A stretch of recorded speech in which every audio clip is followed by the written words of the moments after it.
बिस्मिल्लाहिर्रहमानिर्रहीम, अस्सलाम वालेकुम नाजरीन। मैं हूं बाबर हयात और आप देख रहे हैं 24/7 उर्दू न्यूज पर। होम एक्सपेंस के ताबुन से बाबर हयात शो। नाजरीन, आपके लिए एक बहुत ही शानदार दिन की दुआओं के साथ आज के इस प्रोग्राम का आगाज करने जा रहे हैं और उम्मीद करते हैं हम सबके लिए आज का दिन बहुत ही अच्छा इंशाल्लाह गुजरेगा और पाकिस्तान के लिए भी आज का दिन बहुत अच्छा गुजरेगा। सो पूरे पाकिस्तान के लिए भरपूर दुआओं के साथ प्रोग्राम का आगाज करने जा रहे हैं और प्रोग्राम में है कुछ बड़ी अपडेट्स पाकिस्तान के T20 वर्ल्ड कप स्क्वाड को लेकर के बड़ी खबर आ रही है और वो आ रही है फखर जमान की वापसी के हवाले से। क्या अपडेट है? फखर जमान कब वापस आ रहे हैं पाकिस्तान के T20 वर्ल्ड कप स्क्वाड में? क्या 15 रुकनी स्क्वाड का हिस्सा बनने जा रहे हैं या फिर वो 18 रुकनी स्क्वाड में ही रहेंगे, यानी वो रिजर्व में ही रहेंगे, ट्रैवलिंग रिजर्व में ही रहेंगे? शाहीन शाह अफरीदी के हवाले से एक अच्छी खबर है और एक थोड़ी बुरी खबर भी है, वो भी आपके साथ शेयर करने जा रहा हूं आज के इस प्रोग्राम में। इसके अलावा पाकिस्तान और भारत के दरमियान सीरीज की बात एक बार फिर से चलनी शुरू हुई है और इस बार इंग्लैंड ने दावत दी है पाकिस्तान और इंडिया को, पाकिस्तान और भारत को, कि वो इंग्लैंड में आके टेस्ट सीरीज खेलें। इस हवाले से अब दोनों बोर्ड्स का मौकफ भी सामने आ गया है और खुद इंग्लैंड के कप्तान मोइन अली ने भी इसके ऊपर बात की है, कुछ और लोग भी इसके ऊपर बात कर रहे हैं। आखिर ये क्या फंडा है, ये होने जा रही है, हो सकती है या नहीं हो सकती? इस हवाले से आपको लेटेस्ट अपडेट्स से आगाह करूंगा और फिर हम ये भी बात करेंगे कि T20 वर्ल्ड कप में अब क्या शर्जील का पत्ता जो है वो कट जाएगा? ये भी एक बहुत बड़ा इंपॉर्टेंट क्वेश्चन है। इन तमाम मौज़ूआत पर बात करेंगे आज के इस प्रोग्राम में, लेकिन आगे बढ़ने से पहले आपसे गुजारिश कि अगर आप हमारे नए व्यूअर हैं तो प्लीज हमारे इस चैनल को जल्दी से कर दीजिएगा सब्सक्राइब और बेल आइकन को पुश करना मत भूलिएगा। हम बहुत जल्दी 5 लाख यानी हाफ अ मिलियन कहें तो ज्यादा अच्छा लगता है, 5 लाख जरा अजीब लगता है, लेकिन हाफ अ मिलियन कहें तो बंदे का मुंह भर जाता है। हाफ अ मिलियन की फैमिली इंशाल्लाह बनने वाले हैं और आप बड़ी जल्दी सब्सक्राइब कर रहे हैं। अब सिर्फ चंद सैकड़ों सब्सक्राइबर्स का फर्क बाकी रह गया है, एग्जैक्टली कोई 800 के करीब सब्सक्राइबर्स बाकी हैं, तो वो आप भी हो सकते हैं और इस चैनल की ग्रोथ में आप एक रिकॉर्ड कायम कर सकते हैं मेरे साथ मिलकर। ये वो वाहिद यूट्यूब चैनल होगा कि जो 5 लाख सब्सक्राइबर यानी हाफ अ मिलियन सब्सक्राइबर्स में पहुंचेगा।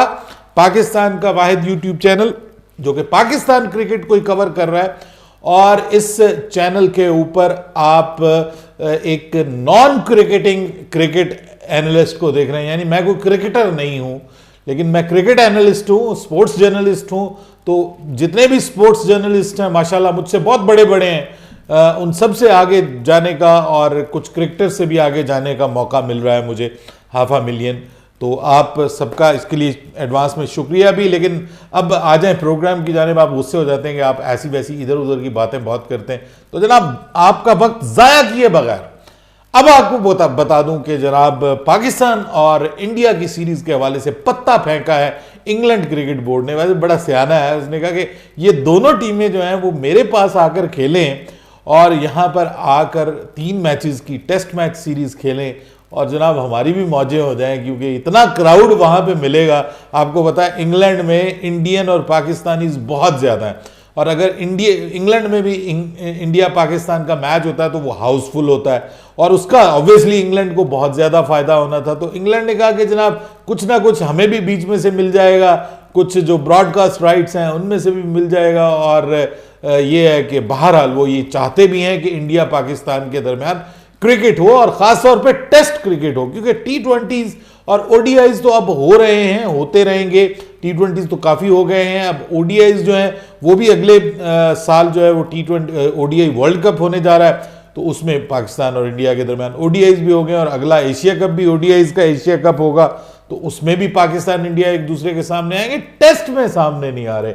इस बार ये सोचा जा रहा था और अभी तक ये मुमकिन है बाय द वे कि पाकिस्तान और इंडिया अगर अपने दोनों टीमें जो हैं वो रिमेनिंग अपने टेस्ट की मेजॉरिटी को जीत जाएं। यानी पाकिस्तान ने अभी 4 टेस्ट 3 और 2 5 टेस्ट मैचेस खेलने, 3 इंग्लैंड के खिलाफ और 2 न्यूजीलैंड के खिलाफ, और उधर से जो है वो इंडिया ने भी टेस्ट मैचेस खेलने हैं। सो अगर इंडिया और पाकिस्तान अपने मेजॉरिटी ऑफ टेस्ट मैचेस जीत जाते हैं तो फिर 2023 में they can meet each other in world test championship final. अब इसके इम्कानात थोड़े कम हो गए क्योंकि बहुत टाइट माहौल हो गया है। अब गलती की गुंजाइश निश्ता, खासतौर पे पाकिस्तान के हवाले से, जो पाकिस्तान ने ऑस्ट्रेलिया के अगेंस्ट सीरीज में लूज किया और फिर उसके बाद फिर पाकिस्तान जो है वो एक जो बड़ा important test match West Indies से हार गई थी, वो भी एक वजह बना पाकिस्तान के लिए। बहरहाल ये तो वो पॉसिबल था, लेकिन अब ये जो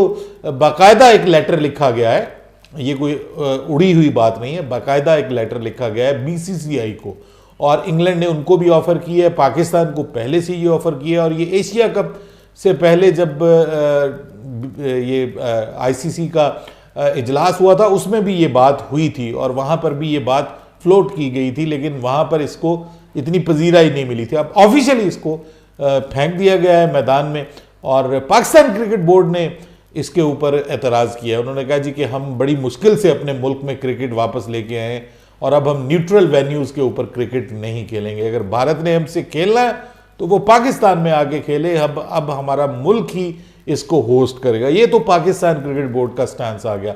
जो इंडियन क्रिकेट बोर्ड है उसका अभी ऑफिशियली स्टैंस तो नहीं आया, लेकिन खबरें ये आ रही हैं कि, माफ़ कीजिएगा, जो इंडियन क्रिकेट बोर्ड है उनकी तरफ से खबरें यही आ रही हैं कि जनाब हमारे बस में तो नहीं है, बीसीसीआई तो नहीं फैसला करता कि पाकिस्तान के साथ खेलना है या नहीं, ये तो पाकिस्तानी और इंडियन गवर्नमेंट्स को इसका बैठ के फैसला करना है, और ख़ासतौर पे इंडियन गवर्नमेंट को फैसला करना है। पाकिस्तानी गवर्नमेंट को तो कोई एतराज़ नहीं होगा। तो उन्होंने कहा कि जी हम तो जहाँ ये कहेंगे हम खेल लेंगे।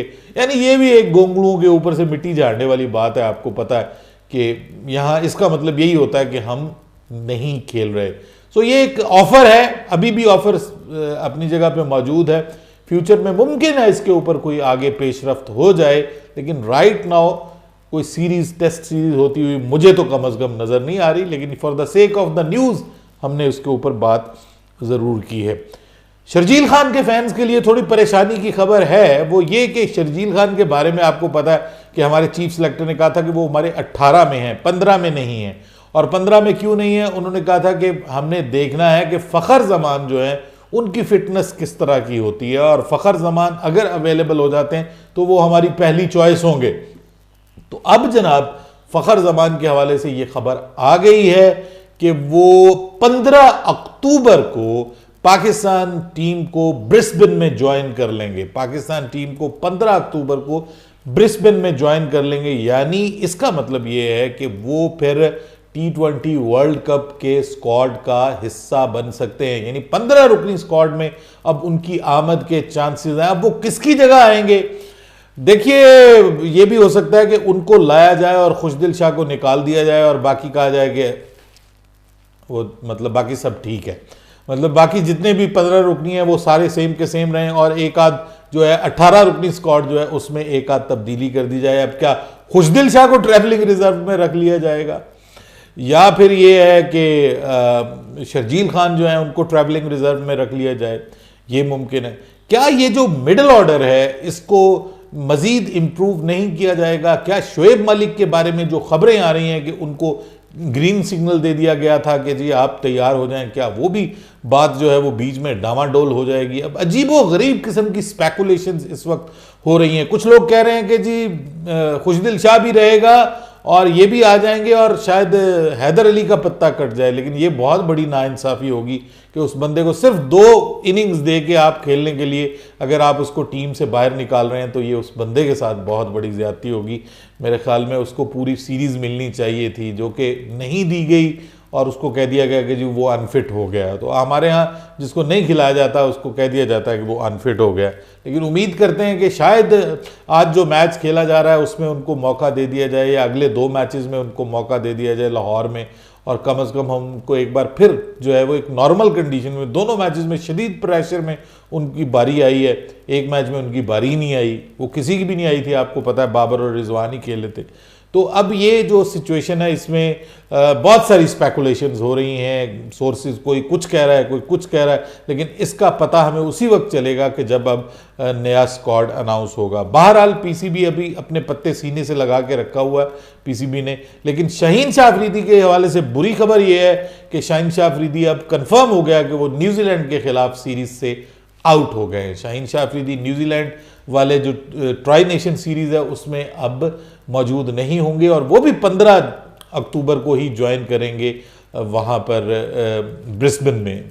और उनकी जो बॉलिंग है वो स्टार्ट हो चुकी है, और उमर रशीद जो कि पाकिस्तान के बॉलिंग कोच हैं यहाँ पे हाई परफॉर्मेंस सेंटर में, वो आज रवाना हो रहे हैं इंग्लैंड उनको बॉलिंग करवाने के लिए, उनकी बॉलिंग की निगरानी करेंगे। अच्छी बात है, लेकिन देखिए ये अचानक मतलब अगर आप उनको शामिल करेंगे, मेरे ख्याल में 2 मैचेस जो हैं वो खिलाए जाएंगे इन दोनों को, जो कि पाकिस्तान को 17 और 19 तारीख को वार्म अप मैचेस खेलने हैं, और ये 2 वार्म अप मैचेस ही उनके पास होंगे प्रैक्टिस करने के लिए, अदरवाइज और कोई ऑप्शन उनके पास मौजूद नहीं होगी इस प्रैक्टिस के लिए कि वो T20 वर्ल्ड कप से पहले कोई मैच प्रैक्टिस हासिल कर सकें। बहरहाल वो 2 भी काफ़ी हैं, अगर उन दोनों में भी ये लोग मैच फिट हो जाते हैं तो फिर ऑब्वियसली ये इंडिया के खिलाफ मैच में पाकिस्तान की नुमाइंदगी कर सकते हैं। क्या फिर वही होने जा रहा है कि यानी जो रिजवान और बाबर ओपन करेंगे और तीसरे नंबर के ऊपर आपको फ़खर जमान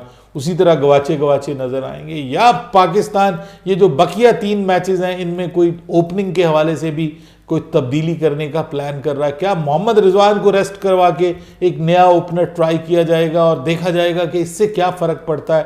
एक अगर प्रॉपर एक ओपनर जो है, एक पावर हिटर अगर आ जाए यहाँ पर 6 ओवर्स के दरमियान दायरे का इस्तेमाल कर ले तो उससे क्या फ़र्क पड़ेगा, ये देखना पड़ेगा, क्योंकि इसके ऊपर भी बड़ी जो है वो इश्यूज हैं। मुझे किसी ने ये कहा है कि रिजवान को बाबर खिला रहे हैं मुस्तकिल बुनियादों पर, क्योंकि रिजवान जाते हैं तो कोई और आएगा ओपनिंग के ऊपर, और अगर आकर ओपनिंग में वो चल जाता है और ओपनिंग में वो चल जाता है तो प्रॉब्लम बन जाएगा मोहम्मद रिजवान के लिए नहीं, बाबर आजम के लिए, क्योंकि बाबर आजम के साथ वो बंदा ओपनिंग करेगा। से हारिस करता है और हारिस आगे जनाब दे मार 4.25 कुछ छक्के चौके मार देता है, और मार के आपका जो बनता है 6 ओवर्स का स्कोर वो को 70-75 तक पहुंचा देता है, और मैच वो पाकिस्तान जीत जाता है इस वजह से।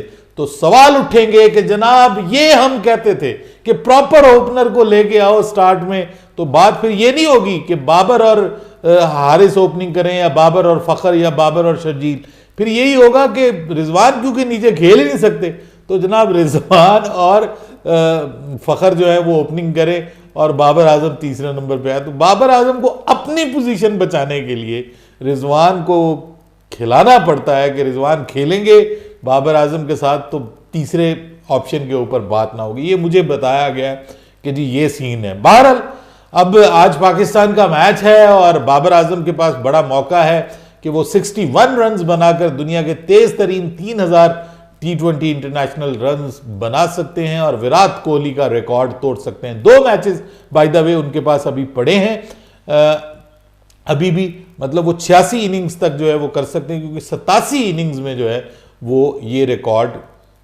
विराट कोहली ने कायम किया था। अपनी राय दीजिएगा कमेंट सेक्शन में। बाबर हयात को इजाजत दीजिएगा। अल्लाह हाफिज।